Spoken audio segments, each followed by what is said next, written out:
Welcome to my channel mga kakwentuhan. May bagong post si AJ.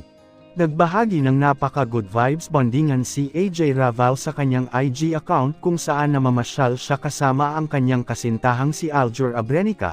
Sa video makikitang nasa isang animal park ang magjowa, mapapansing nag-e-enjoy ang dalawa habang nililibot ang bawat sulok, at syempre sweet na sweet ang dalawa sa kanilang galaan. Habang eto naman ay nakaka-good vibes na bondingan, pinagpiestahan eto ng mga netizens na umani ng samot-saring reaction.